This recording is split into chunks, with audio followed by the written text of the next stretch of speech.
O Pequeno Príncipe, de Antoine de Saint-Exupéry. Certa vez, quando tinha 6 anos, vi num livro sobre a Floresta Virgem, Histórias Vividas, uma impressionante gravura. Ela representava uma jiboia engolindo um animal. Dizia o livro: as jiboias engolem, sem mastigar, a presa inteira. Em seguida, não podem mover-se e dormem os 6 meses da digestão. Refleti muito sobre as aventuras da selva e fiz com lápis de cor o meu primeiro desenho. Mostrei minha obra-prima às pessoas grandes e perguntei se o meu desenho lhes dava medo. Responderam-me: por que um chapéu daria medo? Meu desenho não representava um chapéu. Representava uma jiboia digerindo um elefante.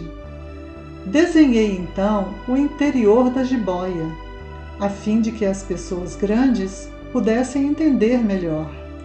Elas têm sempre necessidade de explicações detalhadas.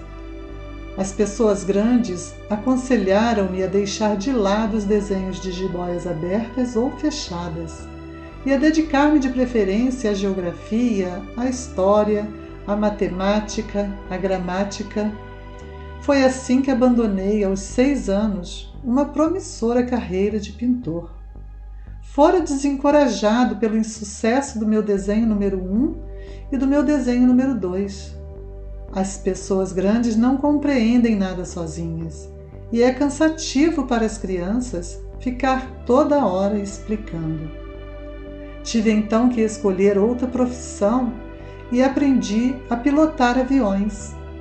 Voei por quase todas as regiões do mundo, e a geografia, é claro, me ajudou muito. Sabia distinguir num relance a China e o Arizona. Isso é muito útil quando se está perdido na noite. Desta forma, ao longo da vida, tive vários contatos com muita gente séria. Convivi com as pessoas grandes, vi-as bem de perto. Isso não melhorou muito a minha antiga opinião. Quando encontrava uma que me parecia um pouco esclarecida, fazia a experiência do meu desenho número 1, que sempre conservei comigo. Eu queria saber se ela era na verdade uma pessoa inteligente, mas a resposta era sempre a mesma: é um chapéu. Então eu não falava nem de jiboias, nem de florestas virgens, nem de estrelas. Colocava-me no seu nível. Falava de bridge, de golfe, de política, de gravatas. E a pessoa grande ficava encantada de conhecer um homem tão razoável. Vivi, portanto, só, sem alguém com quem pudesse realmente conversar, até o dia em que uma pane obrigou-me a fazer um pouso de emergência no deserto do Saara, há cerca de 6 anos. Alguma coisa se quebrara no motor, e como não trazia comigo nem mecânico nem passageiros, preparei-me para executar sozinho aquele difícil conserto. Era para mim questão de vida ou morte. A água que eu tinha para beber só dava para 8 dias. Na primeira noite, adormeci sobre a areia, a quilômetros e quilômetros de qualquer terra habitada. Estava mais isolado que um náufrago num bote perdido no meio do oceano. Imaginem qual foi a minha surpresa quando, ao amanhecer, uma vozinha estranha me acordou. Dizia: por favor, desenha-me um carneiro. O quê? Desenha-me um carneiro. Levantei-me num salto, como se tivesse sido atingido por um raio. Esfreguei bem os olhos, olhei ao meu redor e vi aquele homenzinho extraordinário que me observava seriamente. Fiz um retrato da melhor maneira que consegui fazer dele. Meu desenho é, com certeza, muito menos sedutor que o modelo. Não tenho culpa. fora desencorajado aos 6 anos pelas pessoas grandes da minha carreira de pintor e só aprendera a desenhar jiboias abertas e fechadas. Olhava para aquela aparição com olhos arregalados de espanto. Não esqueçam que eu me achava a quilômetros e quilômetros de qualquer região habitada. Ora, o meu pequeno visitante não me parecia nem perdido, nem morto de fadiga, nem morto de fome, de sede ou de medo. Não tinha absolutamente a aparência de uma criança perdida no deserto, a quilômetros e quilômetros de qualquer região habitada. Quando finalmente consegui falar, perguntei-lhe: "Mas que fazes aqui?"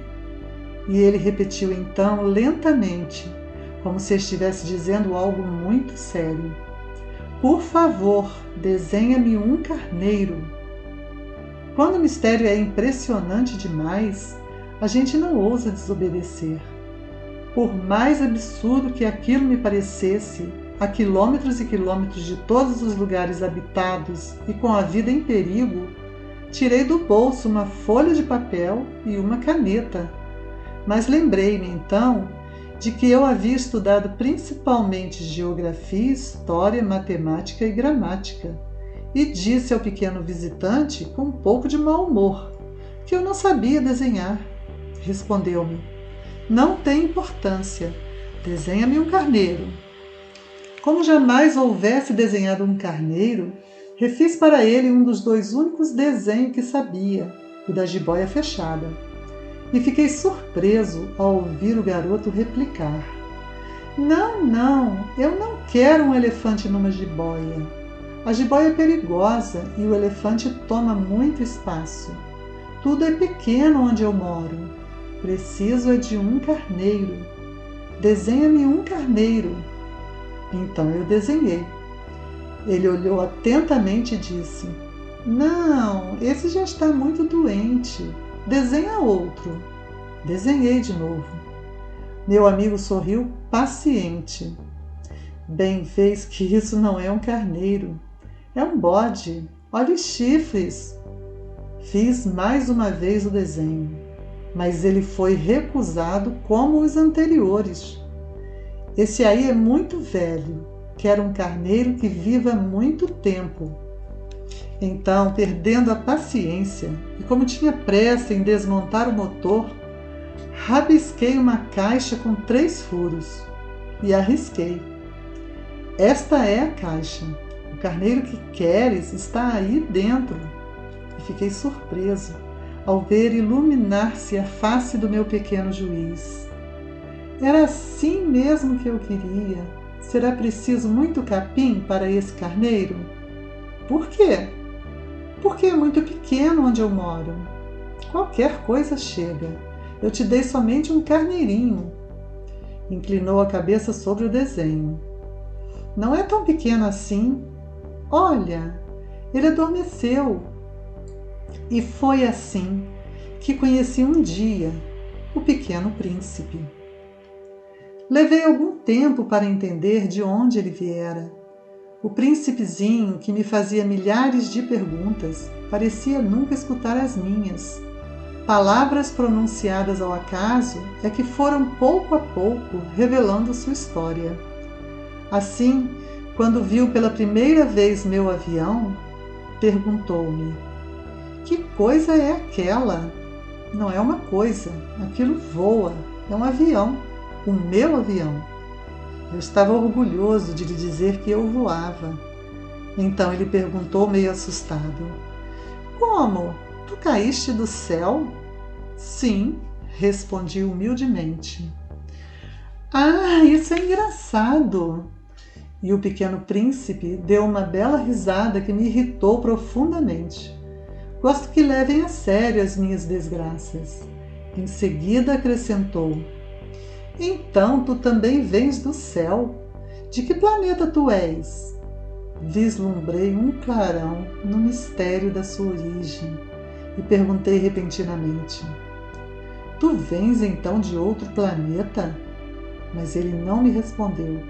Balançava lentamente a cabeça, observando o meu avião. É verdade que nisto aí não podes ter vindo de muito longe.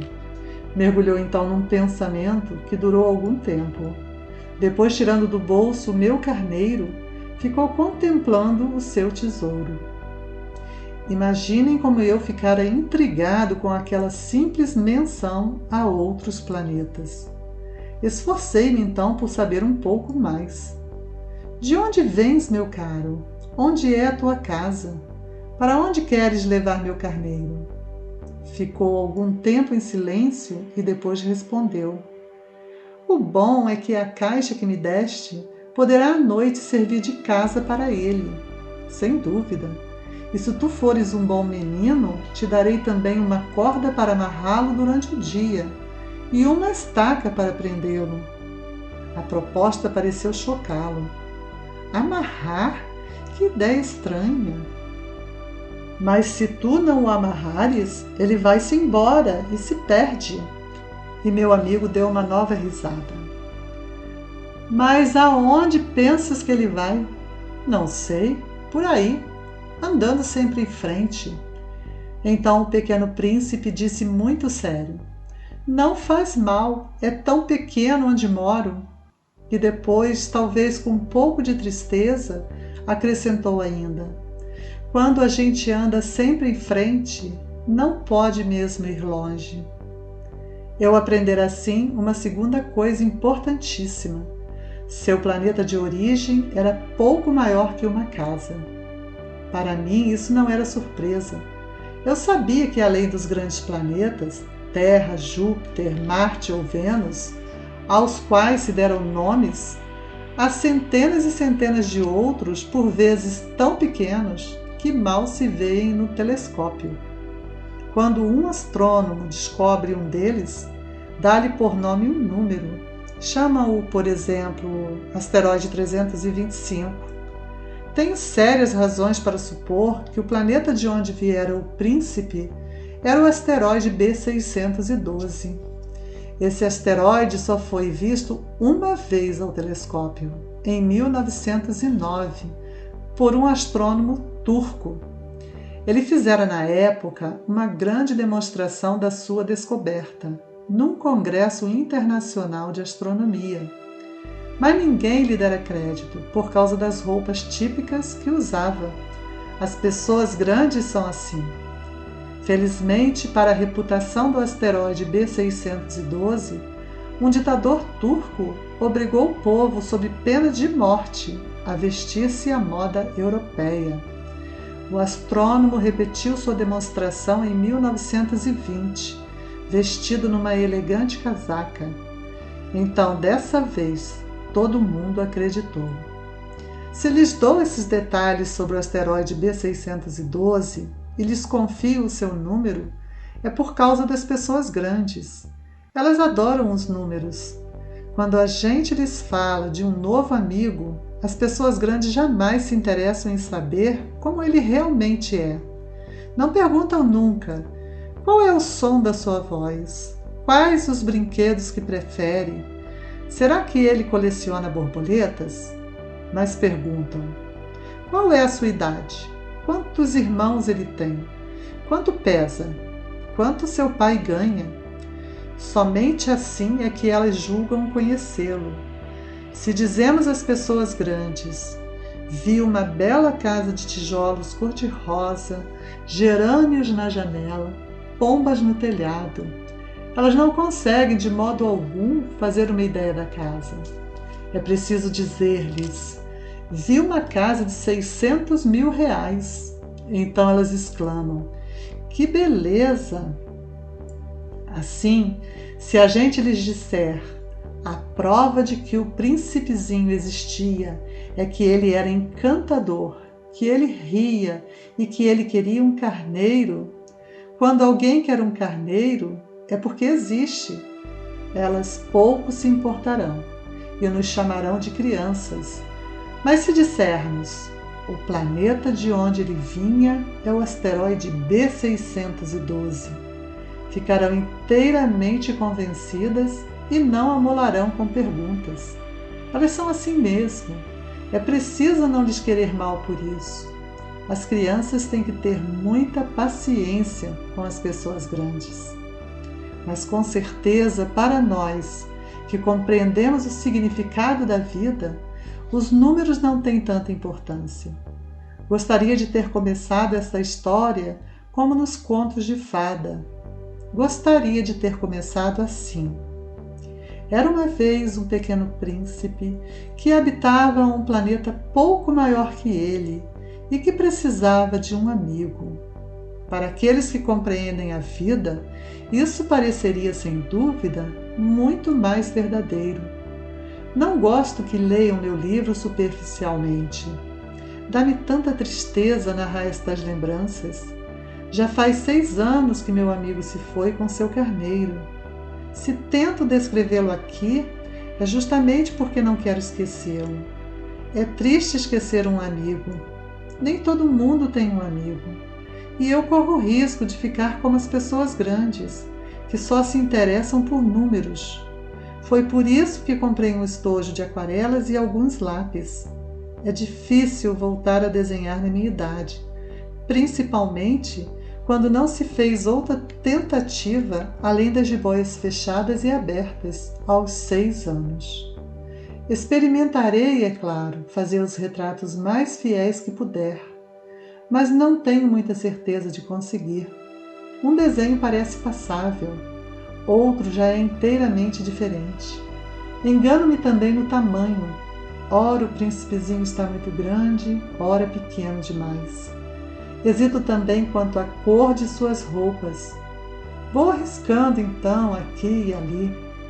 Provavelmente esquecerei detalhes dos mais importantes. Peço que me perdoem. Meu amigo nunca dava explicações.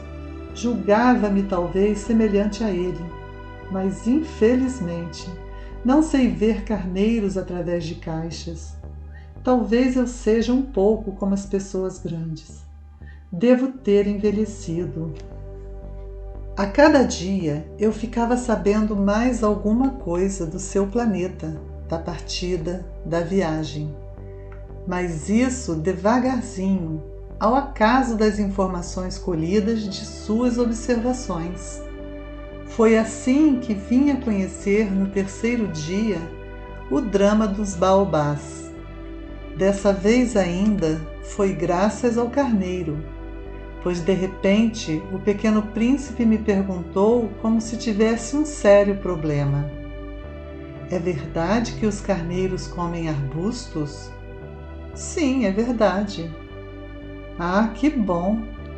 Não entendi imediatamente por que era tão importante que os carneiros comessem arbustos, mas o pequeno príncipe acrescentou: então eles comem também os baobás.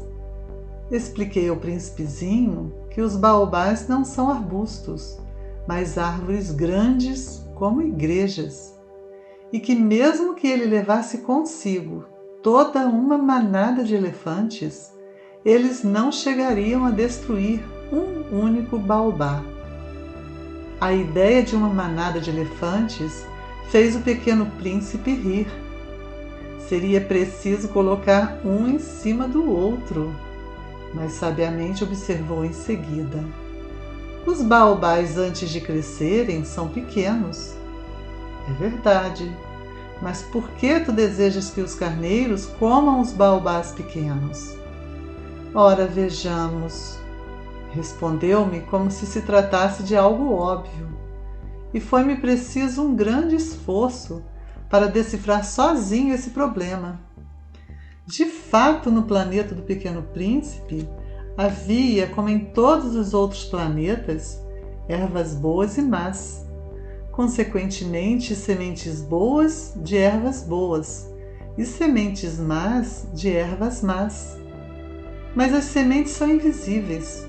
Elas dormem nas entranhas da terra até que uma cisme de despertar. Então ela se espreguiça e lança timidamente para o sol um inofensivo galinho. Se for de roseira ou rabanete, podemos deixar que cresça à vontade. Mas quando percebemos que se trata de uma planta ruim, é preciso que a arranquemos imediatamente. Ora, havia sementes terríveis no planeta do Pequeno Príncipe, as sementes de baobá. O solo do planeta estava infestado.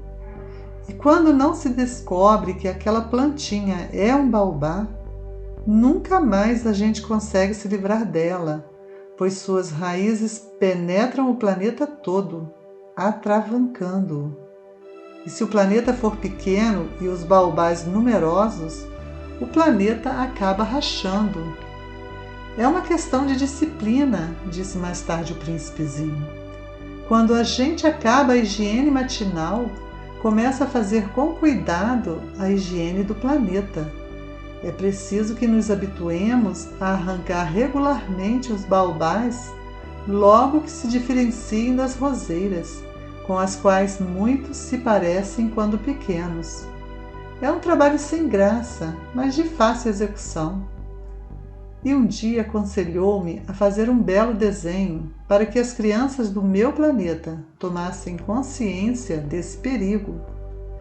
Se algum dia tiverem de viajar, explicou-me, poderá ser útil para elas. Às vezes não há inconveniente em protelar um trabalho, mas quando se trata de baobás, é sempre uma catástrofe. Conheci um planeta habitado por um preguiçoso. Ele havia deixado que ali crescessem 3 arbustos. E, de acordo com as orientações do Pequeno Príncipe, desenhei o tal planeta.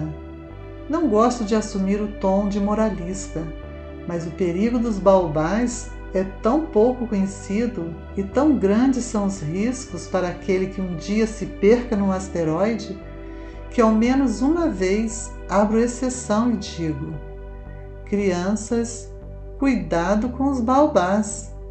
Foi para divertir meus amigos de um perigo que há tanto tempo os ameaçava, como a mim, e do qual nunca suspeitamos, que tanto caprichei naquele desenho. A mensagem que eu transmiti era de grande importância. Perguntarão talvez: por que não há neste livro outros desenhos tão impressionantes como o dos baobás? A resposta é simples. Tentei, mas não consegui.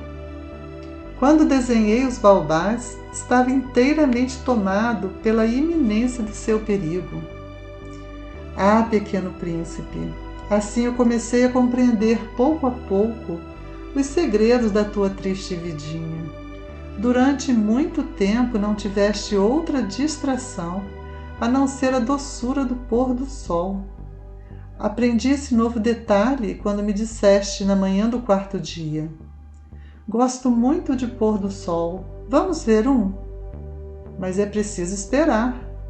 Esperar o quê? Esperar que o sol se ponha. Tu fizeste um ar de surpresa e logo depois riste de mim mesmo. Disseste-me: eu imagino sempre estar em casa. De fato, quando é meio-dia nos Estados Unidos, o sol, todo mundo sabe, está se pondo na França. Bastaria poder ir à França num minuto para assistir ao pôr do sol. Infelizmente, a França é longe demais. Mas no teu pequeno planeta, bastava apenas recuar um pouco a cadeira, e assim contemplavas o crepúsculo todas as vezes que desejavas. Um dia eu vi o sol se pôr 44 vezes, e logo depois acrescentaste: quando a gente está muito triste, gosta de admirar o pôr do sol. Estavas tão triste assim no dia em que contemplaste os 44?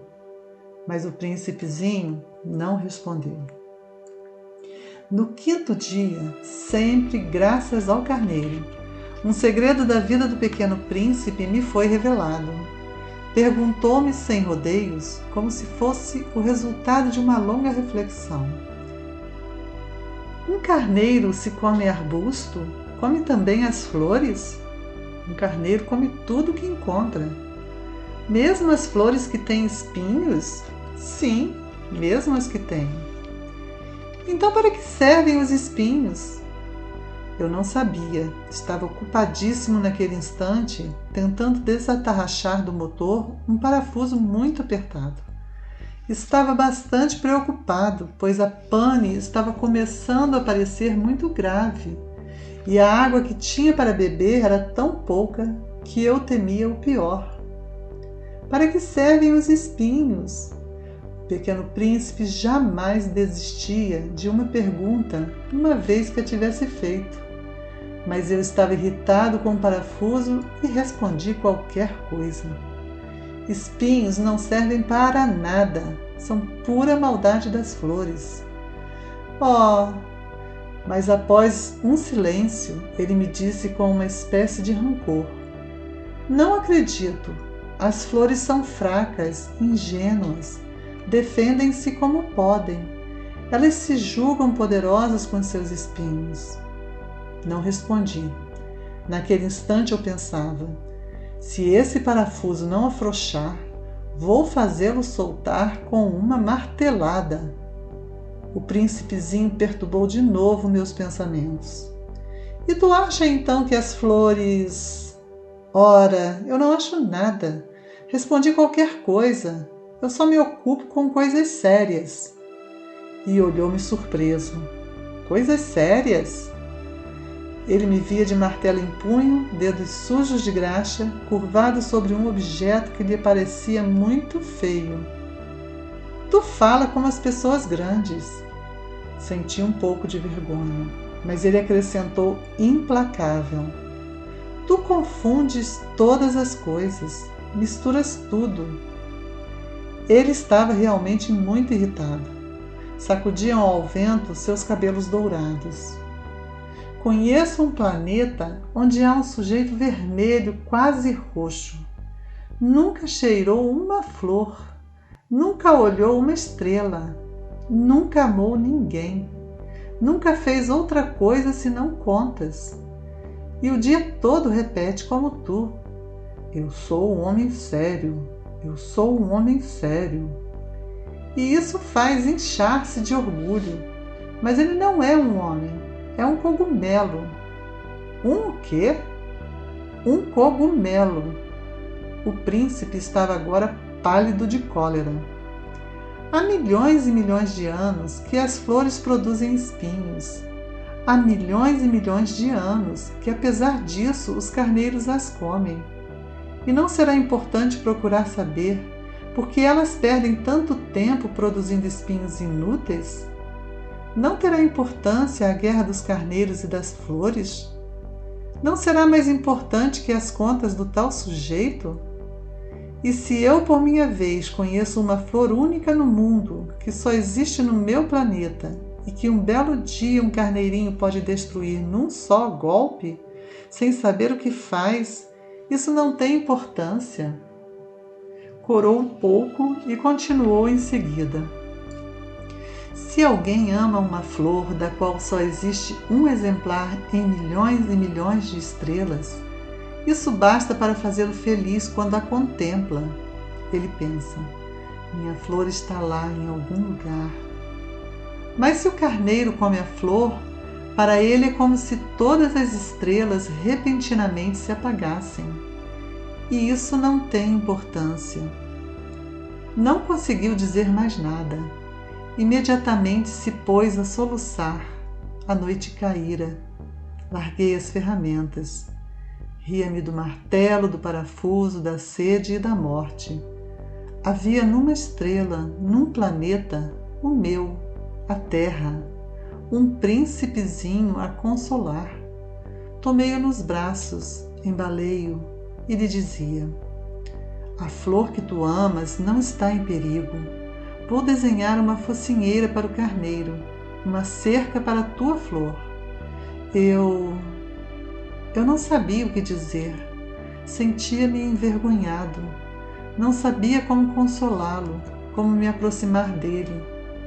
É tão misterioso o país das lágrimas. Logo aprendi a conhecer melhor aquela flor. Sempre houvera no planeta do Pequeno Príncipe flores muito simples, ornadas de uma só fileira de pétalas e que não ocupavam espaço nem incomodavam ninguém. Apareciam pela manhã na relva e à tarde já murchavam. Mas aquela brotara um dia de uma semente trazida não se sabe de onde, e o príncipezinho resolvera vigiar de perto o pequeno broto, que era tão diferente dos outros. Podia ser uma nova espécie de baobá, mas o arbusto logo parou de crescer, e na sua extremidade começou então a se formar uma flor. O pequeno príncipe, que assistia ao surgimento de um enorme botão, pressentiu que dali sairia uma aparição miraculosa, mas a flor parecia nunca acabar de preparar sua beleza no seu verde aposento. Escolhia as cores com cuidado, vestia-se lentamente, ajustava uma a uma suas pétalas. Não queria sair como os cravos, amarrotada. Ela queria aparecer no esplendor da sua beleza. Ah, sim, era vaidosa. Sua misteriosa toilette, portanto, durara alguns dias. E eis que numa manhã, justamente à hora do sol nascer, ela se mostrou. E ela, que se preparara com tanto esmero, disse bocejando: "Ah, eu acabo de despertar. Desculpa, estou ainda toda despenteada." O príncipezinho então não pôde conter o seu espanto. "Como és bonita!" "É verdade?" respondeu a flor docemente. "E nasci ao mesmo tempo que o sol." O pequeno príncipe percebeu logo que a flor não era modesta, mas ela era tão envolvente. "Creio que é hora do café da manhã", acrescentou ela. "Tu poderias cuidar de mim." E o príncipezinho atordoado, tendo ido buscar um regador com água fresca, molhou a flor. Assim, ela logo começou a atormentá-lo com sua doentia vaidade. Um dia, por exemplo, falando dos seus 4 espinhos, dissera ao pequeno príncipe: "Os tigres, eles podem aparecer com suas garras." "Não há tigres no meu planeta", retrucara o príncipezinho. "Além disso, tigres não comem ervas." "Não sou uma erva", respondera a flor suavemente. "Perdoa-me. Não tenho medo dos tigres, mas tenho horror das correntes de ar. Não terias, por acaso, um paravento?" O horror das correntes de ar. Isso não é bom para uma planta, pensara o pequeno príncipe. É bem complicada essa flor. "À noite me colocarás sob uma redoma de vidro. Faz muito frio no teu planeta. Não é nada confortável. De onde eu venho?" De repente calou-se. Viera em forma de semente. Não pudera conhecer nada dos outros mundos. Encabulada por ter sido surpreendida em uma mentira tão tola, tossiu 2 ou 3 vezes e, para fazê-lo sentir-se culpado, pediu: "E o paravento?" "Ia buscá-lo, mas tu me falavas." Então ela forçou a tosse para causar-lhe remorso. Assim o príncipezinho, apesar da sinceridade do seu amor, logo começara a duvidar dela. Levara a sério palavras sem importância, e isto o fez sentir-se muito infeliz.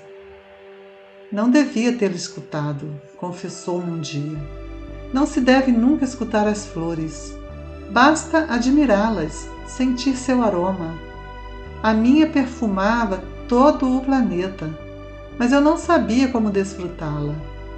Aquela história das garras, que tanto me irritara, devia ter me enternecido", confessou-me ainda. "Não soube compreender coisa alguma. Deveria tê-la julgado por seus atos, não pelas palavras. Ela exalava perfume e me alegrava. Não podia jamais tê-la abandonado. Deveria ter percebido sua ternura por trás daquelas tolas mentiras. As flores são tão contraditórias. Mas eu era jovem demais para saber amá-la." Creio que ele se aproveitou de uma migração de pássaros selvagens para fugir. Na manhã da viagem, pôs o planeta em ordem. Revolveu cuidadosamente seus vulcões. Ele possuía 2 vulcões em atividade. E isso era muito cômodo para esquentar o café da manhã. Possuía também um vulcão extinto. Mas, como ele dizia, nunca se sabe. Revolveu também o extinto. Se são bem revolvidos, os vulcões queimam lentamente, constantemente, sem erupções. As erupções vulcânicas são como fagulhas de lareira. Aqui na Terra somos muito pequenos para revolver os vulcões. Por isso é que eles nos causam tanto dano. O Pequeno Príncipe arrancou também, não sem um pouco de tristeza, os últimos rebentos de baobás. Ele pensava em nunca mais voltar. Mas todos esses trabalhos rotineiros lhe pareceram naquela manhã extremamente agradáveis. E quando regou pela última vez a flor que se preparava para colocá-la sob a redoma, percebeu que tinha vontade de chorar. "Adeus", disse ele à flor, mas a flor não respondeu. "Adeus", repetiu ele. A flor tossiu, mas não era por causa do resfriado. "Eu fui uma tola", disse finalmente. "Peço-te perdão. Procura ser feliz." A ausência de censuras o surpreendeu. Ficou parado completamente sem jeito, com a redoma nas mãos. Não conseguia compreender aquela delicadeza. "É claro que eu te amo", disse-lhe a flor. "Foi minha culpa não perceberes isso. Mas não tem importância. Foste tão tolo quanto eu. Tenta ser feliz. Larga essa redoma, não preciso mais dela." "Mas o vento..." "Não estou tão resfriada assim. O ar fresco da noite me fará bem. Eu sou uma flor."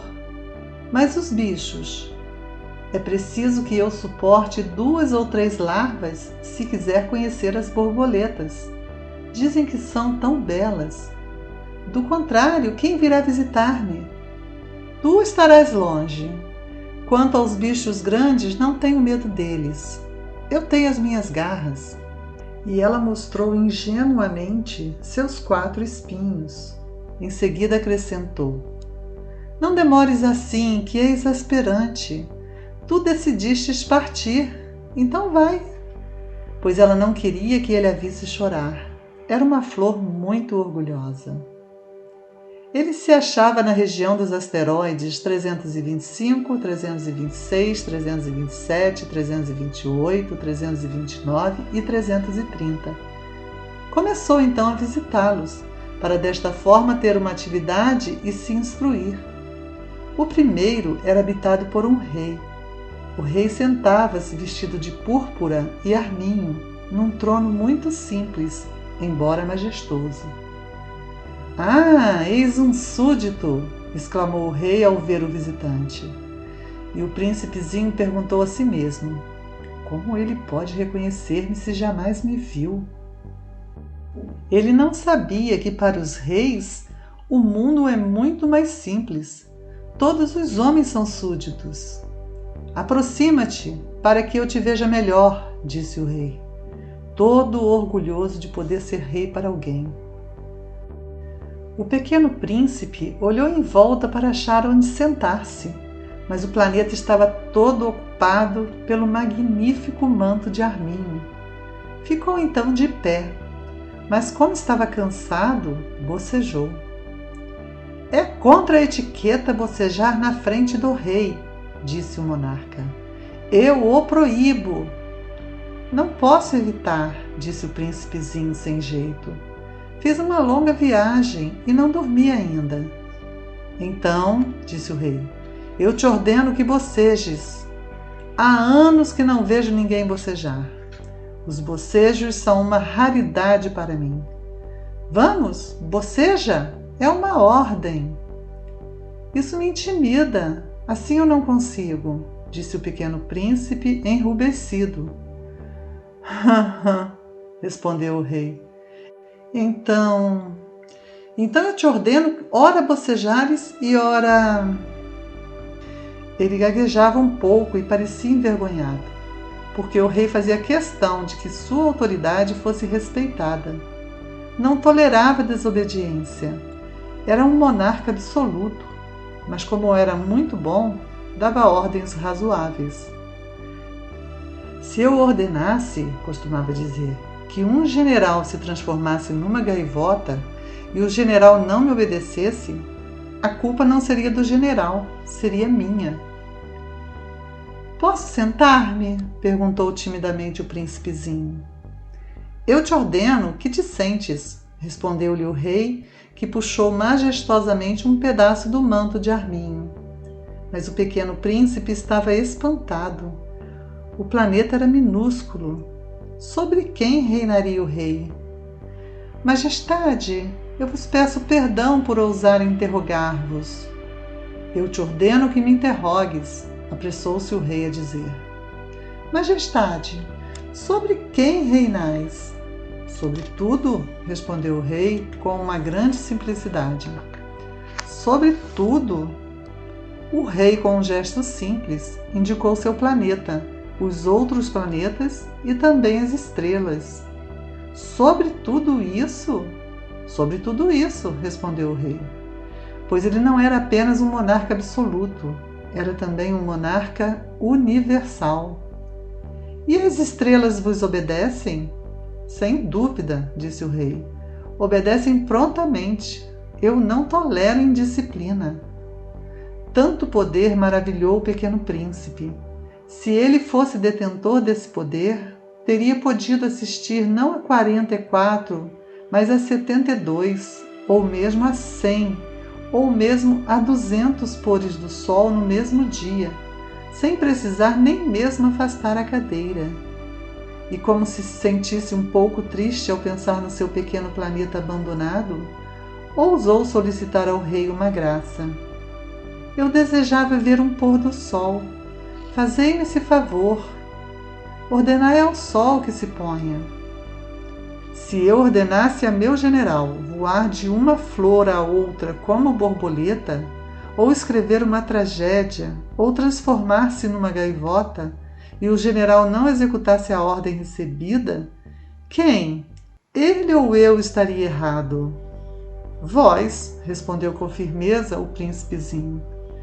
Exato, é preciso exigir de cada um o que cada um pode dar, replicou o rei. A autoridade se baseia na razão. Se ordenares a teu povo que ele se lance ao mar, todos se rebelarão. Eu tenho o direito de exigir obediência porque minhas ordens são razoáveis. E meu pôr do sol? Lembrou o pequeno príncipe, que nunca esquecia uma pergunta que tivesse feito. Teu pôr do sol, tu o terás. Eu o exigirei, mas eu esperarei, na minha sabedoria de governante, que as condições sejam favoráveis. Quando serão? Indagou o príncipe. Respondeu o rei, que consultou inicialmente um enorme calendário. Será lá por volta de 7h40 esta noite. E tu verás como sou bem obedecido. O príncipezinho bocejou.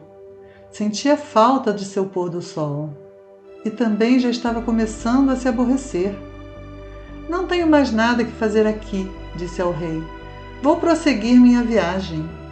Não partas, retrucou o rei, que estava orgulhoso de ter um súdito. Não partas, eu te faço ministro. Ministro de quê? Da justiça. Mas não há ninguém para julgar. Nunca se sabe, disse o rei. Ainda não vi todo o meu reino. Estou muito velho, não tenho espaço para uma carruagem, e andar cansa-me muito. Oh, mas eu já vi, disse o pequeno príncipe, que se inclinou para dar ainda uma olhadela no outro lado do planeta. Não consigo ver ninguém. Tu julgarás a ti mesmo, respondeu-lhe o rei.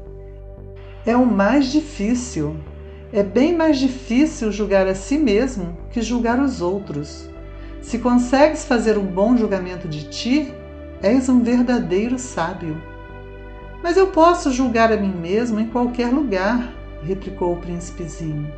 Não preciso para isso ficar morando aqui. Ah, disse o rei, eu tenho quase certeza de que há um velho rato no meu planeta. Eu o escuto à noite. Tu poderás julgar esse rato. Tu o condenarás à morte de vez em quando. Assim a vida dele dependerá da tua justiça. Mas tu o perdoarás sempre para poupá-lo, pois só temos um. Respondeu o pequeno príncipe, eu não gosto de condenar à morte e acho que vou mesmo embora.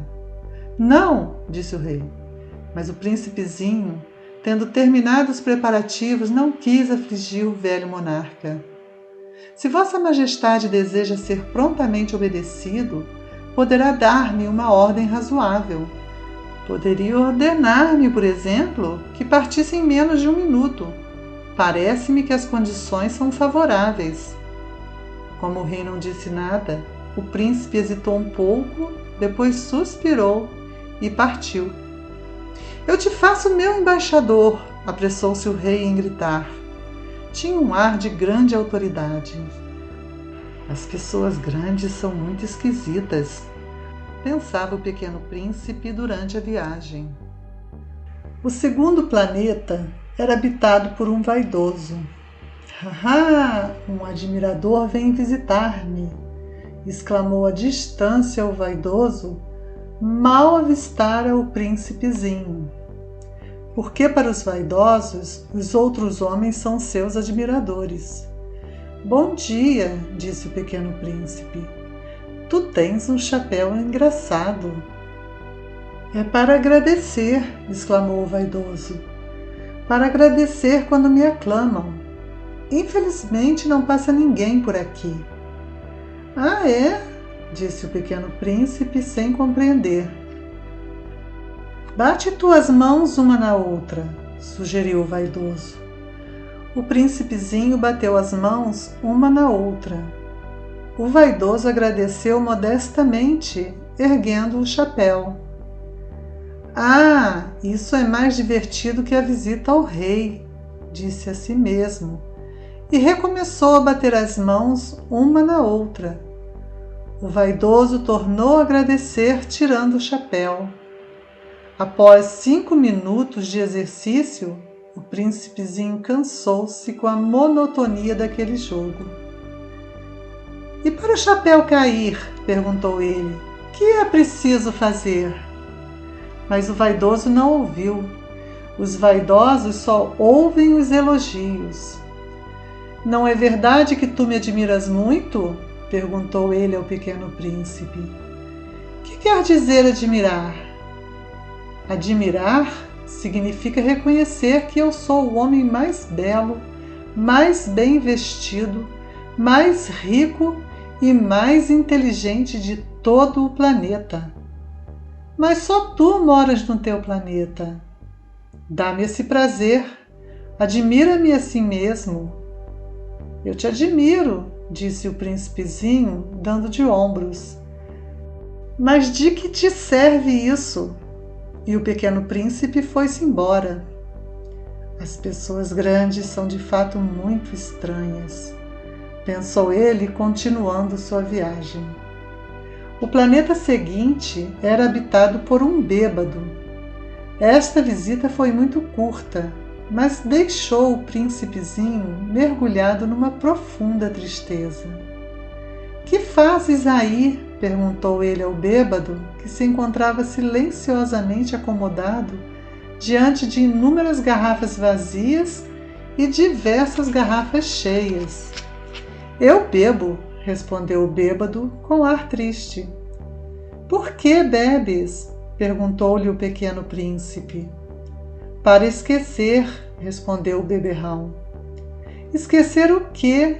Indagou o príncipezinho, que já começava a sentir pena dele. Esquecer que eu tenho vergonha, confessou o bêbado, baixando a cabeça. Vergonha de quê? Perguntou o príncipe, que desejava socorrê-lo. Vergonha de beber. concluiu o beberrão, encerrando-se definitivamente no seu silêncio. E o pequeno príncipe foi-se embora, perplexo. As pessoas grandes são decididamente estranhas, muito estranhas, dizia a si mesmo durante a viagem. O quarto planeta era o do empresário. Estava tão ocupado que nem sequer levantou a cabeça à chegada do pequeno príncipe. Bom dia, disse-lhe este. O teu cigarro está apagado. 3 e 2 são 5. 5 e 7, 12. 12 e 3, 15. Bom dia. 15 e 7, 22. 22 e 6, 28. Não tenho tempo para acendê-lo de novo. 26 e 5, 31.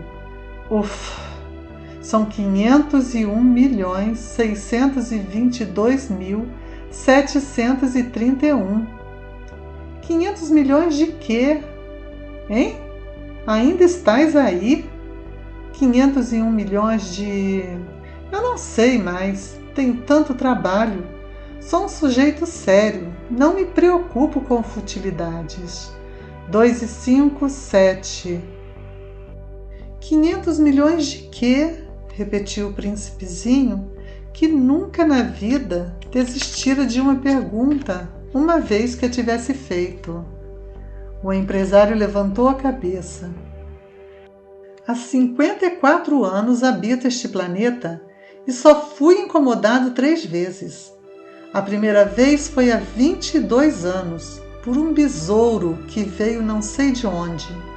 Fazia um barulho terrível e cometi 4 erros na soma.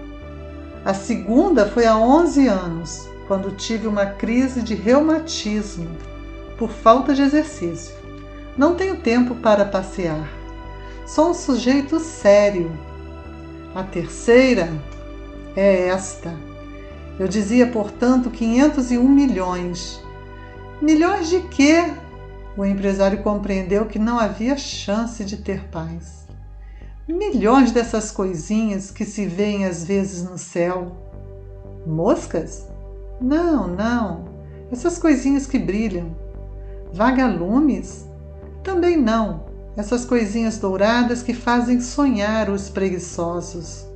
Mas eu sou uma pessoa séria. Não tenho tempo para divagações. Ah, estrelas? Isso mesmo, estrelas. E que fazes com 500 milhões de estrelas? 501.622.731. Eu sou um sujeito sério, gosto de exatidão.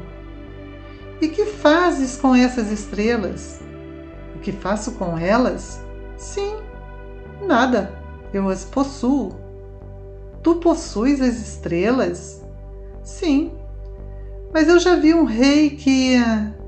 Os reis não possuem, eles reinam sobre. É muito diferente. E de que te serves possuir as estrelas? Serve-me para ser rico. E de que te serve ser rico? Para comprar outras estrelas, se alguém achar. Esse aí, disse o príncipezinho para si mesmo, raciocina um pouco como bêbado. No entanto, fez ainda algumas perguntas. Como pode a gente possuir as estrelas? De quem são elas? Respondeu exaltado o empresário. Eu não sei, de ninguém. Logo são minhas, porque pensei nisso primeiro. Basta isso? Sem dúvida. Quando achas um diamante que não é de ninguém, ele é teu. Quando achas uma ilha que não é de ninguém, ela é tua. Quando tens uma ideia antes dos outros, tu a registras, ela é tua. Portanto, eu possuo as estrelas, pois ninguém antes de mim teve a ideia de as possuir. Isso é verdade, disse o pequeno príncipe. E que fazes tu com elas? Eu as administro. Eu as conto e reconto, disse o empresário. É complicado. Mas eu sou um homem sério. O príncipezinho ainda não estava satisfeito. Se possuo um lenço de seda, posso amarrá-lo em volta do pescoço e levá-lo comigo. Se possuo uma flor, posso colhê-la e levá-la comigo. Mas tu não podes levar as estrelas. Não, mas posso colocá-las no banco. Que quer dizer isso? Isso quer dizer que eu escrevo num pedaço de papel o número de estrelas que possuo. Depois tranco o papel numa gaveta. Só isso? Isso basta. É divertido, pensou o príncipezinho. É bastante poético, mas sem muita utilidade. O pequeno príncipe tinha sobre as coisas sérias ideias muito diferentes do que pensavam as pessoas grandes. Disse ele ainda, possuo uma flor que rego todos os dias. Possuo 3 vulcões que revolvo toda semana, porque revolvo também o que está extinto. A gente nunca sabe. É útil para os meus vulcões, é útil para a minha flor que eu os possua. Mas tu não és útil às estrelas. O empresário abriu a boca, mas não encontrou nenhuma resposta, e o príncipezinho se foi. As pessoas grandes são mesmo extraordinárias, repetia para si durante a viagem. O 5º planeta era muito curioso. Era o menor de todos. Tinha o espaço suficiente para um lampião e para um acendedor de lampiões. O pequeno príncipe não conseguia entender para que serviriam no céu, num planeta sem casa e sem gente, um lampião e um acendedor de lampiões. No entanto, disse consigo mesmo, talvez esse homem seja mesmo um tolo. No entanto, é menos tolo que o rei, que o vaidoso, que o empresário, que o beberrão. Seu trabalho ao menos tem um sentido. Quando acende o lampião, é como se fizesse nascer mais uma estrela ou uma flor. Quando o apaga, porém, faz adormecer a estrela ou a flor. É um belo trabalho, e sendo belo, tem sua utilidade. Quando alcançou o planeta, saudou educadamente o acendedor. Bom dia! Por que acabas de apagar teu lampião? É o regulamento, respondeu o acendedor. Bom dia! Qual é o regulamento? É apagar meu lampião. Boa noite! E tornou a acender. Mas por que acabas de acendê-lo de novo? É o regulamento, respondeu o acendedor. Eu não compreendo, disse o príncipe. Não é para compreender, disse o acendedor. Regulamento é regulamento. Bom dia! E apagou o lampião. Em seguida, enxugou a testa num lenço xadrez vermelho. Eu executo uma tarefa terrível. No passado era mais sensato. Apagava de manhã e acendia à noite. Tinha o resto do dia para descansar e toda a noite para dormir. E depois mudou o regulamento? O regulamento não mudou, disse o acendedor. Aí é que está o problema. O planeta a cada ano gira mais depressa e o regulamento não muda. E então? Perguntou o príncipezinho. Agora que ele dá uma volta por minuto, não tenho mais um segundo de repouso. Acendo e apago uma vez por minuto. Ai, que engraçado! Os dias aqui duram 1 minuto. Não é nada engraçado, disse o acendedor. Já faz 1 mês que estamos conversando. 1 mês? Sim, 30 minutos, 30 dias. Boa noite! E acendeu o lampião. O pequeno príncipe respeitou-o e gostou daquele acendedor tão fiel ao regulamento. Lembrou-se das vezes em que ele mesmo provocara o pôr do sol, apenas recuando sua cadeira. Quis ajudar seu amigo. Sabes, conheço uma maneira de descansares quando quiseres. Eu sempre quero descansar, disse o acendedor, pois a gente pode ser ao mesmo tempo fiel e preguiçoso. E o príncipezinho prosseguiu. Teu planeta é tão pequeno que podes com 3 passos contorná-lo. Basta andares bem lentamente, de modo a ficares sempre ao sol. Quando desejares descansar, tu caminharás, e o dia durará o tempo que quiseres. Isso não adianta muito, disse o acendedor. O que eu gosto mais na vida é dormir. Então não há solução, disse o príncipe. Não há solução, disse o acendedor. Bom dia, e apagou o lampião. Esse aí, pensou o príncipezinho ao prosseguir a viagem para mais longe. Esse aí seria desprezado por todos os outros, o rei, o vaidoso, o beberrão, o empresário. No entanto, é o único que não me parece ridículo. Talvez porque é o único que se ocupa de outra coisa que não seja ele próprio. Suspirou lamentando e completou. Era o único com quem eu poderia ter feito amizade, mas seu planeta é mesmo pequeno demais. Não há lugar para 2.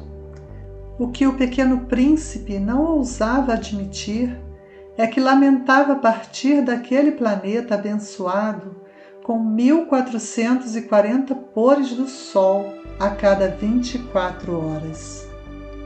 O 6º planeta era 10 vezes maior. Era habitado por um velho que escrevia em livros enormes. Ora vejam, eis um explorador! Exclamou ele logo que avistou o pequeno príncipe. O príncipezinho sentou-se à mesa, meio ofegante. Já viajara tanto. De onde vens? Perguntou-lhe o velho. Que livro é esse? Indagou-lhe o pequeno príncipe. Que faz o senhor aqui? Sou geógrafo, respondeu o velho. Que é um geógrafo? Perguntou o príncipezinho. É um especialista que sabe onde se encontram os mares, os rios, as cidades, as montanhas, os desertos. Isso é bem interessante, disse o pequeno príncipe. Eis afinal uma verdadeira profissão. E lançou um olhar ao seu redor no planeta do geógrafo. Nunca havia visto planeta tão grandioso. O seu planeta é muito bonito. Há oceanos nele? Não sei te dizer, disse o geógrafo. O príncipezinho estava decepcionado. E montanhas? Não sei te dizer, disse o geógrafo. E cidades? E rios? E desertos? Também não sei te dizer, disse o geógrafo pela 3ª vez. Mas o senhor é geógrafo. É verdade, disse o geógrafo, mas não sou explorador. Faltam-me exploradores. Não é o geógrafo quem vai contar as cidades, os rios, as montanhas, os mares, os oceanos, os desertos. O geógrafo é muito importante para ficar passeando. Nunca abandona a sua escrivaninha, mas recebe os exploradores, interroga-os e anota seus relatos de viagem. E quando algum lhe parece mais interessante, o geógrafo faz um inquérito sobre a moral do explorador. Por quê? Porque um explorador que mentisse produziria catástrofes nos livros de geografia, assim como um explorador que bebesse demais. Por quê? Perguntou o pequeno príncipe. Porque os bêbados vêm em dobro. Então o geógrafo anotaria 2 montanhas onde na verdade só há uma. Conheço alguém, disse o príncipezinho, que seria um mau explorador. É possível. Pois bem, quando a moral do explorador parece boa, faz-se uma investigação sobre a sua descoberta. Vai-se vê-la? Não, seria muito complicado, mas exige-se do explorador que ele forneça provas. Tratando-se, por exemplo, da descoberta de uma grande montanha, é essencial que ele traga grandes pedras. O geógrafo de repente se entusiasmou. Mas tu vens de longe. Certamente és explorador. Portanto, vais descrever-me o teu planeta. E o geógrafo, tendo aberto o seu caderno, apontou o lápis. Anotam-se primeiro a lápis as narrações dos exploradores. Espera-se para anotar a caneta que o explorador tenha trazido as provas. Então, interrogou o geógrafo. Onde eu moro, disse o pequeno príncipe, não é interessante, é muito pequeno. Eu tenho 3 vulcões, 2 em atividade e 1 extinto, mas a gente nunca sabe. A gente nunca sabe, repetiu o geógrafo. Tenho também uma flor. Nós não anotamos as flores, disse o geógrafo. Por que não? É o mais bonito. Porque as flores são efêmeras. Que quer dizer efêmera? Os livros de geografia, disse o geógrafo, são os mais exatos. Nunca ficam ultrapassados. É muito raro que uma montanha mude de lugar. É muito raro um oceano secar. Nós escrevemos coisas eternas. Mas os vulcões extintos podem voltar à atividade, interrompeu o pequeno príncipe. Que quer dizer efêmera? Que os vulcões estejam extintos ou não, isso dá no mesmo para nós, disse o geógrafo. O que nos interessa é a montanha. Ela não muda. Mas que quer dizer efêmera? Repetiu o príncipezinho, que jamais desistira de uma pergunta que tivesse feito. Quer dizer ameaçada de desaparecer em breve. Minha flor está ameaçada de desaparecer em breve? Sem dúvida. Minha flor é efêmera, pensou o pequeno príncipe, e não tem mais que 4 espinhos para defender-se do mundo. E eu a deixei sozinha. Esse foi seu primeiro gesto de remorso, mas retomou a coragem. Qual planeta me aconselha a visitar? Perguntou ele. A Terra, respondeu o geógrafo. Goza de boa reputação. E o príncipezinho partiu, pensando na sua flor. O 7º planeta foi, portanto, a Terra. A Terra não é um planeta qualquer. Contam-se lá 111 reis, não esquecendo, é claro, os reis negros, 7.000 geógrafos, 900.000 negociantes, 7,5 milhões de beberrões e 311 milhões de vaidosos, isto é, cerca de 2 bilhões de pessoas grandes. Para dar-lhes uma ideia das dimensões da Terra, eu lhes direi que antes da invenção da eletricidade, era necessário manter para o conjunto dos seus 6 continentes um verdadeiro exército de 462.511 acendedores de lampiões. Visto um pouco de longe, isto dava um magnífico efeito. Os movimentos desse exército eram ritmados como os de um balé. Primeiro era a vez dos acendedores de lampiões da Nova Zelândia e da Austrália. Esses, depois de acenderem seus lampiões, iam dormir.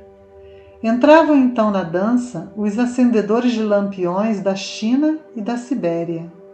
E estes, tendo concluído suas tarefas, também desapareciam nos bastidores. Chegava a vez dos acendedores de lampiões da Rússia e das Índias. Depois, os da África e da Europa. A seguir, os da América do Sul. Depois, os da América do Norte. E eles jamais se enganavam na ordem de entrada em cena. Era um espetáculo grandioso.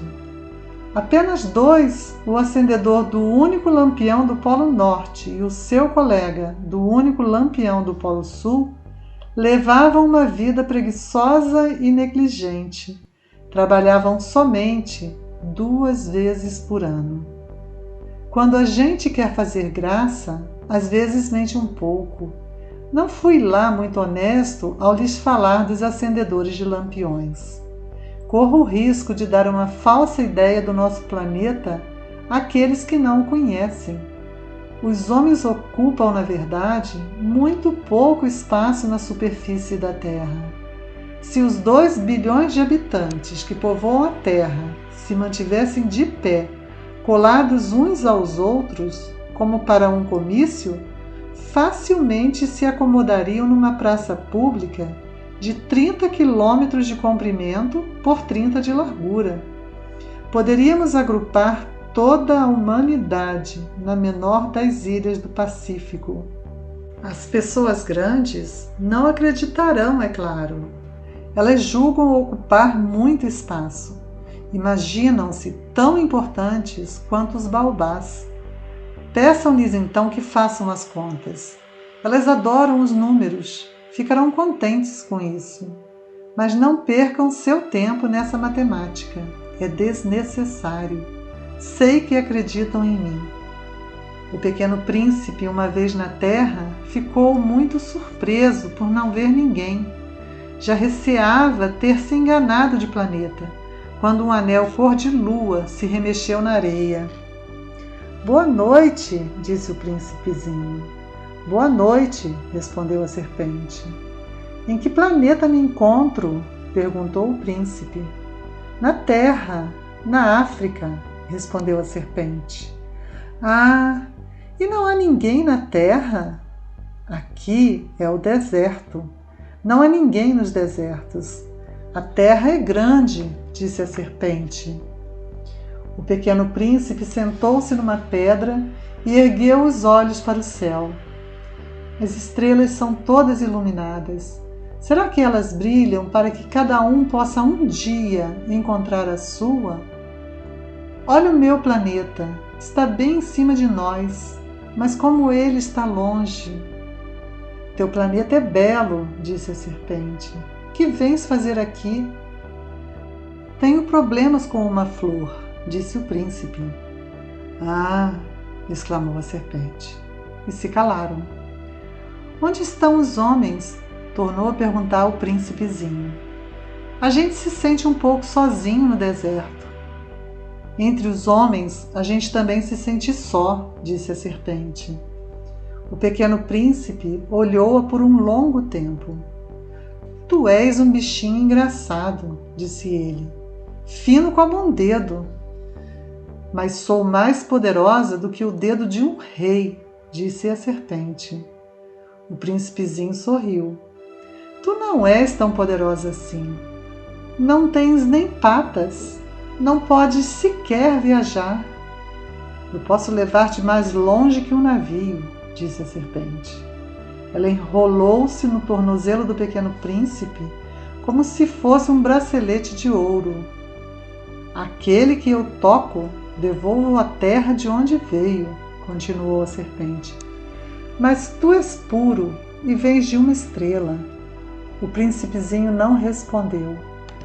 Tenho pena de ti, tão fraco nessa terra de granito. Posso ajudar-te um dia, se tiveres muita saudade do teu planeta. Posso... Oh, eu te compreendo muito bem, disse o pequeno príncipe.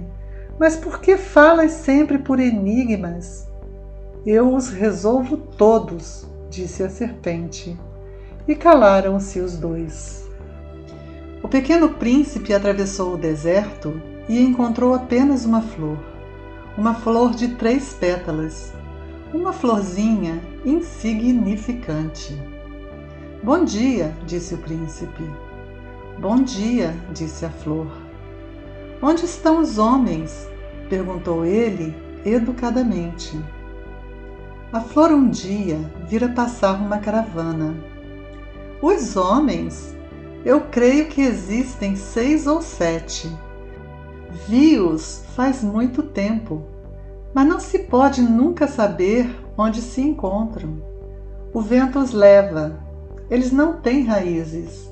Eles não gostam das raízes. Adeus, disse o príncipezinho. Adeus, disse a flor. O príncipezinho escalou uma grande montanha. As únicas montanhas que conhecera eram os 3 vulcões que lhe batiam no joelho. O vulcão extinto servia-lhe de tamborete.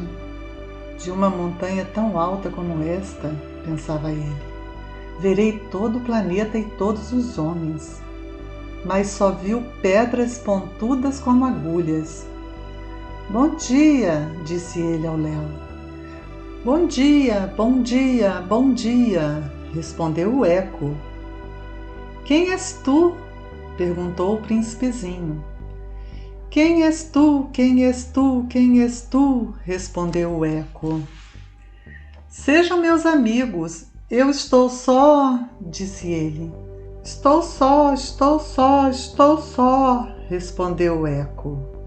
Que planeta engraçado, pensou então. É completamente seco, pontudo e salgado. E os homens não têm imaginação. Repetem o que a gente diz. No meu planeta eu tinha uma flor, e era sempre ela que falava primeiro. Mas aconteceu que o pequeno príncipe, tendo andado muito tempo pelas areias, pelas rochas e pela neve, descobriu enfim uma estrada. E as estradas vão todas em direção aos homens. Bom dia, disse ele.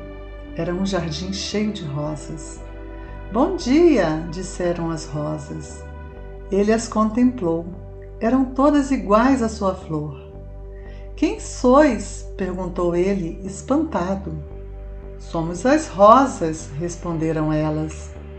Ah! Exclamou o príncipezinho. E ele se sentiu extremamente infeliz. Sua flor lhe havia dito que ela era a única de sua espécie em todo o universo. E eis que havia 5.000 iguaizinhas num só jardim. Ela teria se envergonhado, pensou ele, se visse isto.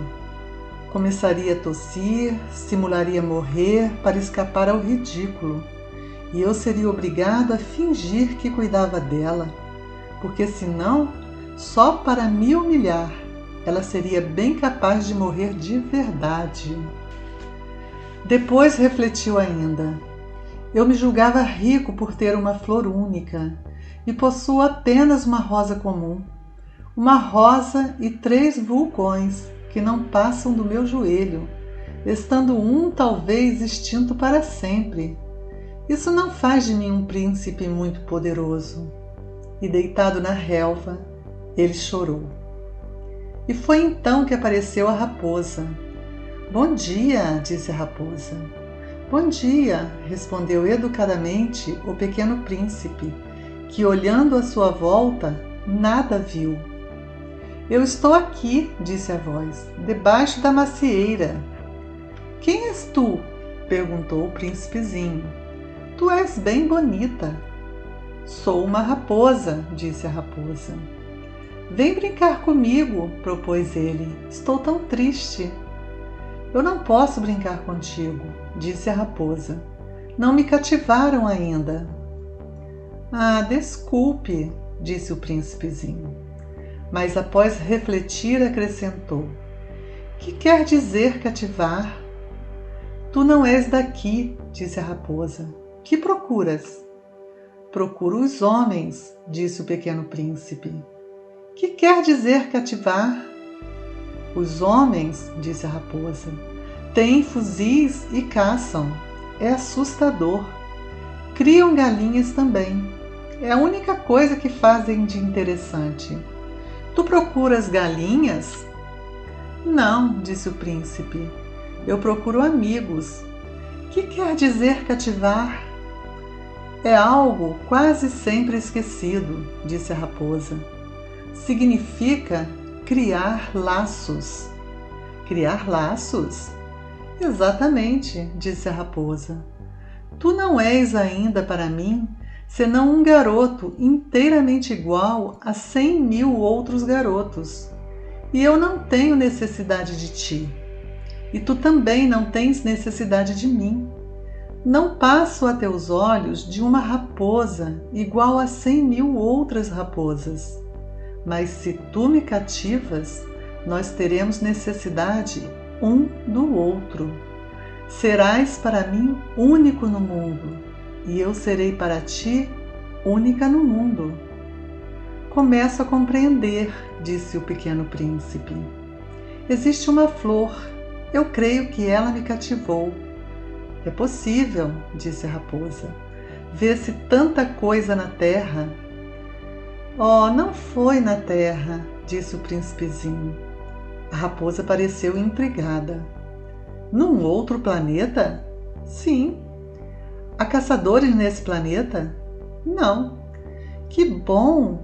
E galinhas? Também não. Nada é perfeito, suspirou a raposa. Mas a raposa retomou seu raciocínio. Minha vida é monótona. Eu caço as galinhas e os homens me caçam. Todas as galinhas se parecem e todos os homens se parecem também.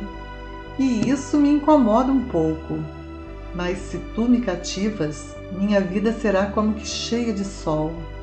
Conhecerei um barulho de passos que será diferente dos outros.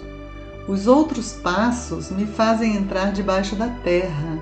Os teus me chamarão para fora da toca, como se fossem música. E depois, olha, vês lá longe os campos de trigo? Eu não como pão. O trigo para mim não vale nada. Os campos de trigo não me lembram coisa alguma. E isso é triste. Mas tu tens cabelos dourados. Então será maravilhoso quando me tiveres cativado. O trigo que é dourado fará com que eu me lembre de ti. E eu amarei o barulho do vento no trigo. A raposa calou-se e observou por muito tempo o príncipe. Por favor, cativa-me, disse ela. Eu até gostaria, disse o príncipezinho, mas não tenho muito tempo. Tenho amigos a descobrir e muitas coisas a conhecer. A gente só conhece bem as coisas que cativou, disse a raposa. Os homens não têm mais tempo de conhecer coisa alguma. Compram tudo já pronto nas lojas.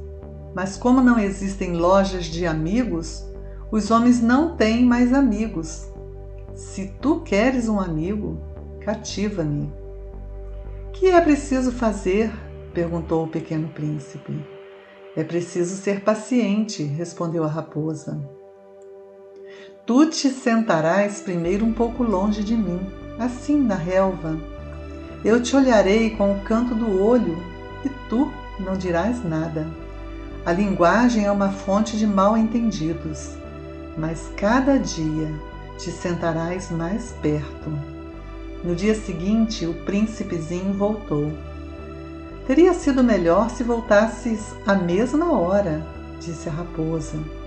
Se tu vens, por exemplo, às 4 da tarde, desde as 3 eu começarei a ser feliz. Às 4 horas, então, estarei inquieta e agitada. Descobrirei o preço da felicidade. Mas se tu vens a qualquer momento, nunca saberei a hora de preparar meu coração. É preciso que haja um ritual. Que é um ritual? Perguntou o príncipezinho. É uma coisa muito esquecida também, disse a raposa. É o que faz com que um dia seja diferente dos outros dias, uma hora das outras horas. Os meus caçadores, por exemplo, adotam um ritual. Dançam na quinta-feira com as moças da aldeia. A quinta-feira é então o dia maravilhoso. Vou passear até a vinha. Se os caçadores dançassem em qualquer dia, os dias seriam todos iguais e eu nunca teria férias. Assim, o pequeno príncipe cativou a raposa. Mas quando chegou a hora da partida, a raposa disse: Ah, eu vou chorar.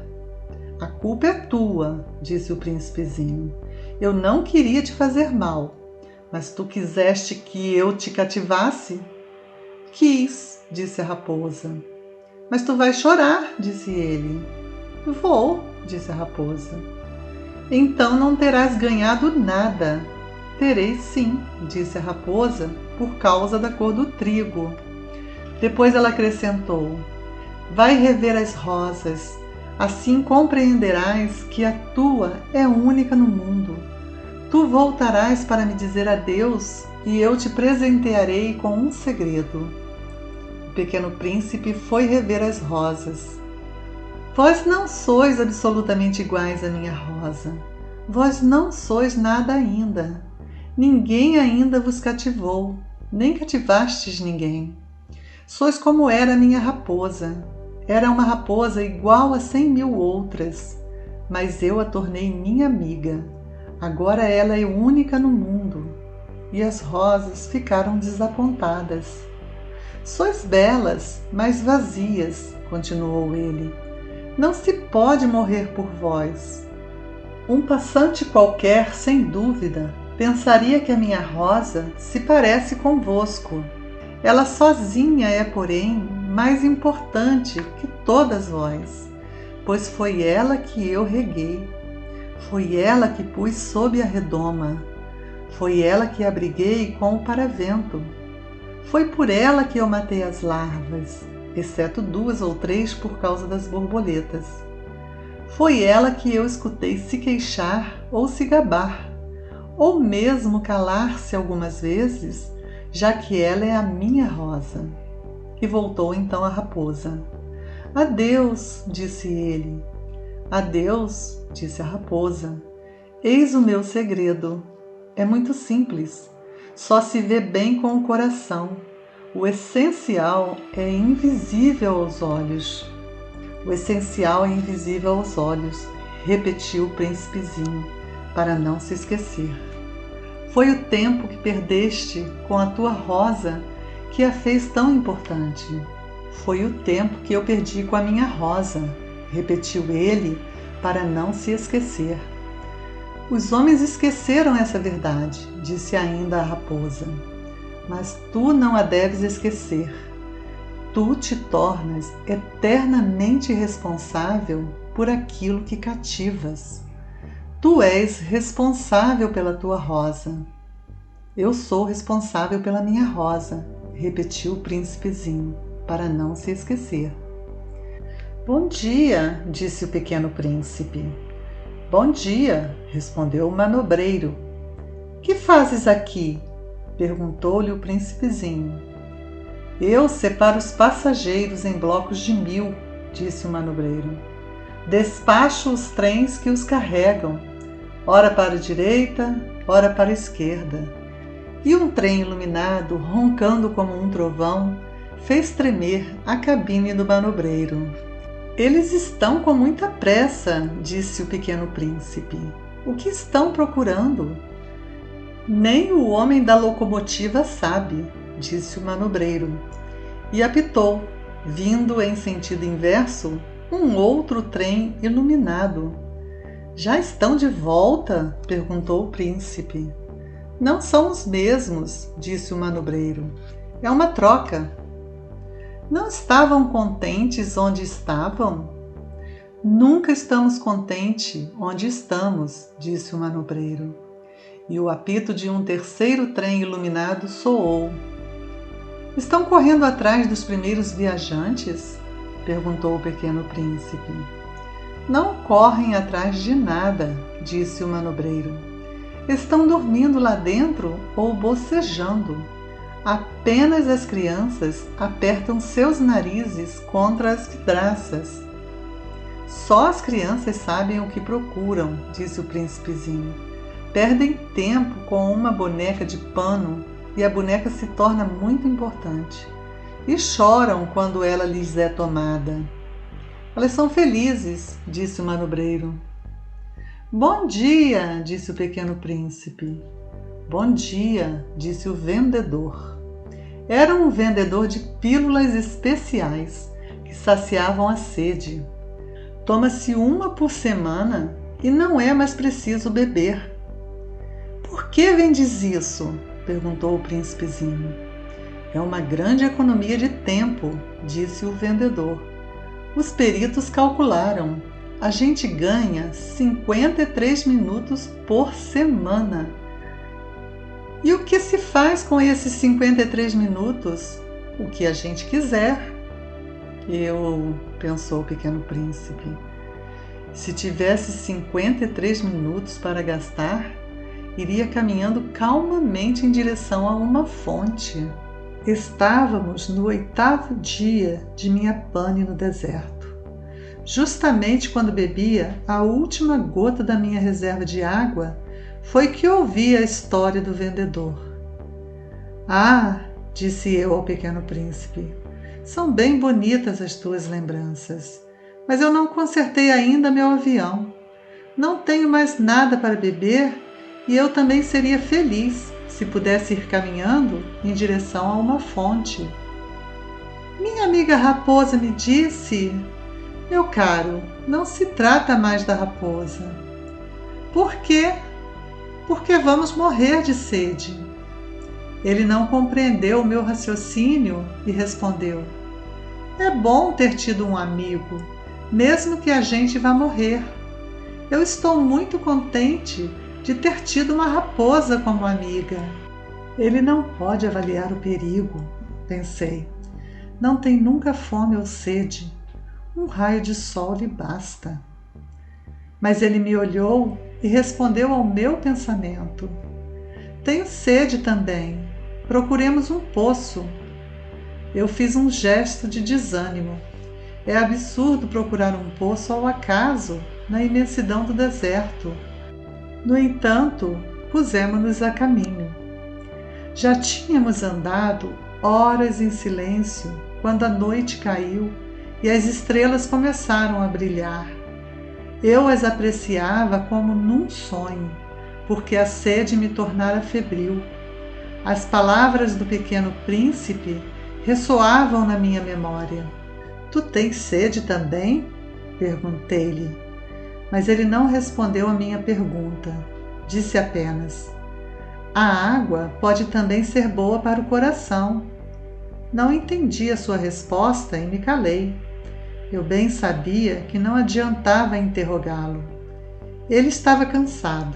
Sentou-se, sentei-me junto dele e após uma pausa ele disse ainda: as estrelas são belas por causa de uma flor que não se pode ver. Eu respondi: é verdade. E mantendo-me em silêncio, fixei os olhos nas ondulações da areia iluminada pela lua. O deserto é belo, acrescentou. E era verdade. Eu sempre amei o deserto. A gente se senta numa duna de areia, não vê nada, não escuta nada. De repente, alguma coisa irradia no silêncio. O que torna belo o deserto, disse o príncipezinho, é que ele esconde um poço em algum lugar. Fiquei surpreso por compreender de repente essa misteriosa irradiação da areia. Quando eu era pequeno, morava numa casa antiga e diziam as lendas que ali fora enterrado um tesouro. Ninguém jamais conseguiu descobri-lo, nem talvez o tenha procurado. Mas isto encantava a todos. Minha casa escondia um tesouro no fundo do seu coração. Sim, respondi-lhe, quer seja a casa, as estrelas ou o deserto, o que os torna belos é invisível. Estou contente, disse ele, que esteja de acordo com a minha raposa.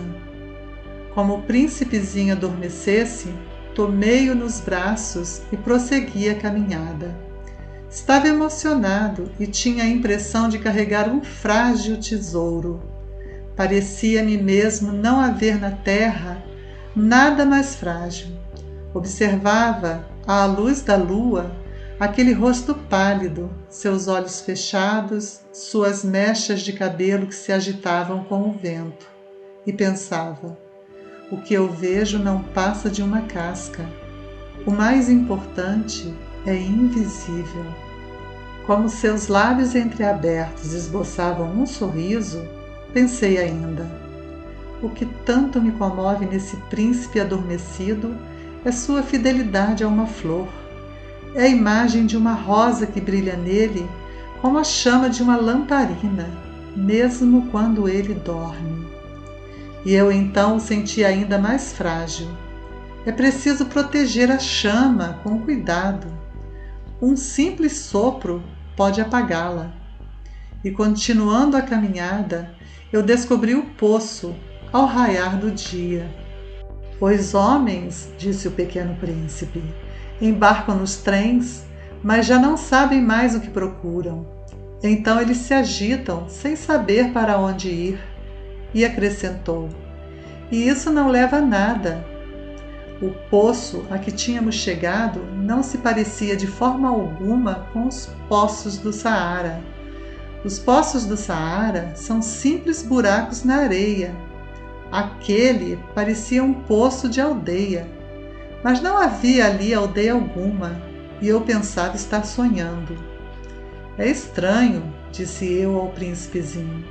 Tudo está preparado: a roldana, o balde e a corda. Ele riu, pegou a corda, fez girar a roldana. E a roldana gemeu como geme um velho catavento. Tu escutas? Disse o príncipe. Estamos acordando o poço. Ele canta. Eu não queria que ele fizesse nenhum esforço. Deixa que eu puxo, disse eu. É muito pesado para ti. Lentamente içei o balde e, com cuidado, o coloquei na borda do poço. O canto da roldana ainda permanecia nos meus ouvidos, e na água, ainda trêmula, eu podia ver o reflexo do sol. Tenho sede dessa água, disse o príncipezinho. Dá-me de beber. E eu compreendi o que ele havia buscado. Levantei o balde até sua boca. Ele bebeu, de olhos fechados. Era doce como uma festa. Aquela água era muito mais que um alimento. Nascera da caminhada sob as estrelas, do canto da roldana, do esforço do meu braço. Era boa para o coração como um presente. Quando eu era pequeno, as luzes da árvore de Natal, a música da missa de meia-noite e a doçura dos sorrisos se refletiam nos presentes que ganhava. Os homens do teu planeta, disse o pequeno príncipe, cultivam 5.000 rosas no mesmo jardim e não encontram o que procuram. É verdade, respondi. E, no entanto, o que eles procuram poderia ser encontrado numa só rosa ou num pouco de água. É verdade. E o príncipezinho acrescentou: mas os olhos são cegos, é preciso ver com o coração. Eu tinha bebido, respirava normalmente. Ao amanhecer, a areia cor de mel. E a cor de mel também me fazia feliz. Por que então eu estava triste? É preciso que cumpras a tua promessa, disse baixinho o pequeno príncipe, que estava de novo sentado junto de mim. Que promessa? Tu sabes, a focinheira do meu carneiro. Eu sou responsável por aquela flor. Tirei do bolso os meus esboços de desenho. O príncipezinho os viu e disse rindo: teus baobás mais parecem repolhos. Oh, e eu caprichara tanto nos meus baobás. Tua raposa, as orelhas dela parecem chifres e são compridas demais. Ele riu outra vez. Tu és injusto, meu caro. Eu só sabia desenhar jiboias abertas e fechadas. Não faz mal, disse ele. As crianças entendem. Rabisquei então uma pequena focinheira, mas ao entregá-la, senti um aperto no coração. Tu tens planos que eu desconheço. Ele não me respondeu, mas disse: lembras-te da minha chegada à Terra? Será amanhã o aniversário. Depois, após um silêncio, acrescentou: caí pertinho daqui, e enrubesceu. E de novo, sem compreender porquê, eu senti uma estranha tristeza. Entretanto, ocorreu-me perguntar: então não foi por acaso que vagavas sozinho quando te encontrei há 8 dias, a quilômetros e quilômetros de qualquer região habitada? Estavas retornando ao local aonde chegaste? Ele enrubesceu novamente, e eu acrescentei hesitando: talvez por causa do aniversário? E o príncipezinho ficou mais vermelho. Não respondia nunca às perguntas, mas quando a gente enrubesce, é o mesmo que dizer sim, não é verdade? Ah, disse-lhe eu tenho medo. Mas ele me respondeu: tu deves agora trabalhar, voltar para teu aparelho. Espero-te aqui. Volta amanhã de noite. Mas eu não estava seguro. Lembrava-me da raposa. A gente corre o risco de chorar um pouco quando se deixou cativar.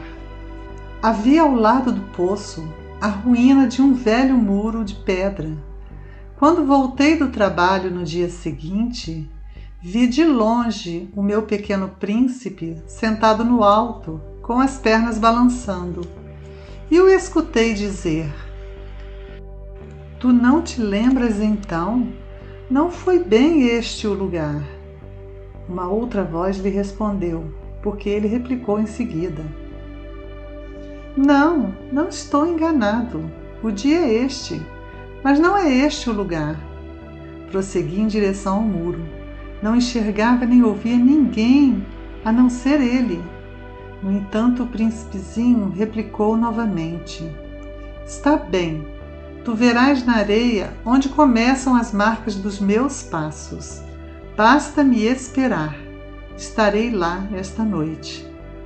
Estava a 20 metros do muro e continuava a não ver nada. O pequeno príncipe disse ainda, após um silêncio: o teu veneno é do bom? Estás certa de que não vou sofrer por muito tempo? Parei, o coração apertado, ainda sem compreender nada. Agora vai-te embora, disse ele.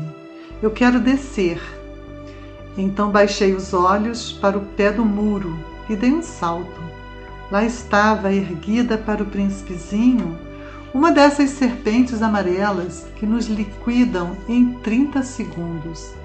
Rapidamente procurei o revólver no bolso, mas, percebendo o barulho, a serpente deslizou pela areia como um esguicho de água que de repente seca e vagarosamente se enfiou entre as pedras com um leve tinir metálico.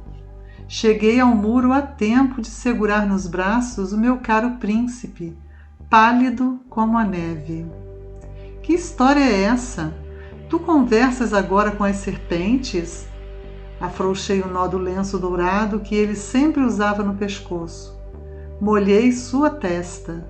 Dei-lhe de beber. E agora não ousava perguntar-lhe mais nada. Olhou-me seriamente e abraçou o meu pescoço. Sentia o seu coração bater de encontro ao meu, como de um pássaro morrendo, atingido por um tiro. Ele me disse: estou contente de teres consertado o defeito de tua máquina. Vais poder voltar para casa. Como soubeste? Eu vinha justamente avisar-lhe que, contra toda expectativa, havia conseguido realizar o concerto. Ele não respondeu à minha pergunta, mas acrescentou: eu também volto hoje para casa. Depois, tristonho, disse: é bem mais longe, bem mais difícil. Eu percebia claramente que algo de extraordinário se passava. Apertava-o nos braços como se fosse uma criancinha, mas tinha a impressão de que ele ia deslizando num abismo sem que eu nada pudesse fazer para detê-lo. Seu olhar estava sério, vagando no além. Tem o teu carneiro, e a caixa para o carneiro, e a focinheira. E ele sorriu com tristeza. Esperei muito tempo. Sentia que seu corpo, aos poucos, se reaquecia. Meu caro, tu tiveste medo. É claro que tivera, mas ele sorriu docemente. Terei mais medo ainda esta noite. O sentimento do irremediável me fez gelar de novo, e eu compreendi que não poderia suportar a ideia de nunca mais escutar aquele riso.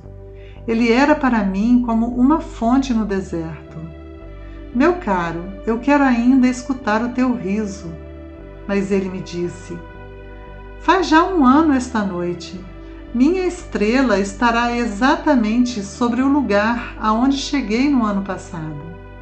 Meu caro, essa história de serpente, de encontro marcado, de estrela, não passa de um pesadelo, não é mesmo?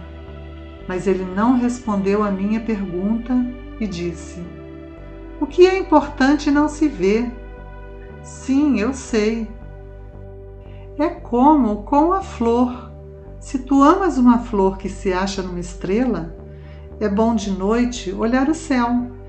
Todas as estrelas estarão floridas. É verdade. É como a água. Aquela que me deste para beber parecia música por causa da roldana e da corda. Lembras como era boa? Sim, lembro-me. À noite, tu olharás as estrelas. Aquela onde moro é muito pequena para que eu possa te mostrar. É melhor assim. Minha estrela será para ti qualquer uma das estrelas. Assim gostarás de olhar todas elas. Serão todas tuas amigas.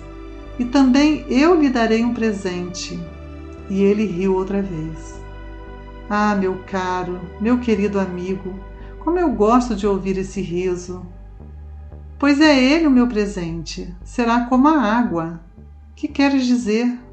As pessoas veem estrelas de maneiras diferentes. Para aqueles que viajam, as estrelas são guias. Para outros, elas não passam de pequenas luzes. Para os sábios, elas são problemas. Para o empresário, eram ouro. Mas todas essas estrelas se calam. Tu, porém, terás estrelas como ninguém nunca as teve. Que queres dizer? Quando olhares o céu à noite, eu estarei habitando uma delas, e de lá estarei rindo. Então será para ti como se todas as estrelas rissem. Dessa forma, tu, e somente tu, terás estrelas que sabem rir. E ele riu mais uma vez. E quando estiveres consolado, a gente sempre se consola. Tu ficarás contente por teres me conhecido. Tu serás sempre meu amigo. Terás vontade de rir comigo. E às vezes abrirás tua janela apenas pelo simples prazer. E teus amigos ficarão espantados de ver-te rir olhando o céu. Tu explicarás então: sim, as estrelas, elas sempre me fazem rir. E eles te julgarão louco. Será uma peça que te prego. E riu de novo. Será como se eu lhe houvesse dado, em vez de estrelas, montes de pequenos guizos que sabem rir. E riu de novo. Depois ficou sério. Esta noite, por favor, não venhas. Eu não te deixarei. Eu parecerei estar sofrendo. Parecerei estar morrendo. É assim. Não venhas ver, não vale a pena. Eu não te abandonarei. Mas ele estava preocupado. Se eu lhe peço isto, é também por causa da serpente. As serpentes são más. Podem morder apenas por prazer. Eu não te abandonarei. Mas uma coisa o tranquilizou. É verdade que elas não têm veneno para uma segunda mordida. Naquela noite não o vi partir. Saiu sem fazer barulho. Quando conseguia alcançá-lo, ele caminhava decidido, num passo rápido. Disse-me apenas: "Ah, aí estás!" e segurou minha mão. Mas preocupou-se de novo. "Fizeste mal, tu sofrerás. Eu parecerei estar morto, e isso não será verdade." Eu me calara. "Tu compreendes, é muito longe. Eu não posso carregar este corpo. É muito pesado." Eu continuava calado. "Mas será como uma velha concha abandonada. Não tem nada de triste numa velha concha." Fiquei mudo. Ele perdeu um pouco da coragem, mas fez ainda um esforço. "Será lindo, sabes? Eu também olharei as estrelas. Todas as estrelas serão como poços com uma roldana enferrujada. Todas as estrelas me darão de beber." Eu continuava mudo. "Será tão divertido. Tu terás 500 milhões de guizos e eu terei 500 milhões de fontes." E ele também se calou, porque estava chorando. "É aqui. Deixa-me ficar só." E sentou-se, porque tinha medo. Disse ainda: "Tu sabes, minha flor, eu sou responsável por ela. Ela é tão frágil, tão ingênua, e tem apenas 4 pequenos espinhos para defendê-la do mundo." Eu me sentei também, pois não conseguia mais ficar de pé. Ele disse: "Pronto, é isso." Hesitou ainda um pouco, depois levantou-se. Deu um passo. Eu não podia mover-me. Houve apenas um clarão amarelo perto da sua perna. Permaneceu por um instante imóvel. Não gritou. Tombou devagarinho, como tomba uma árvore. Não fez sequer barulho, por causa da areia. E agora já se passaram 6 anos. Jamais contara esta história. Os companheiros que me encontraram quando voltei ficaram contentes de me ver são e salvo. Eu estava triste, mas lhes dizia: "É o cansaço." Agora já me conformei um pouco, mas não completamente. Tenho certeza de que ele voltou ao seu planeta, pois ao raiar do dia não encontrei o seu corpo.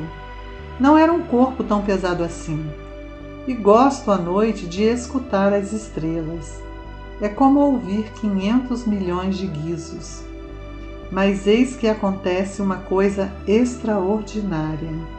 Na focinheira que desenhei para o Pequeno Príncipe, esqueci de juntar a correia de couro.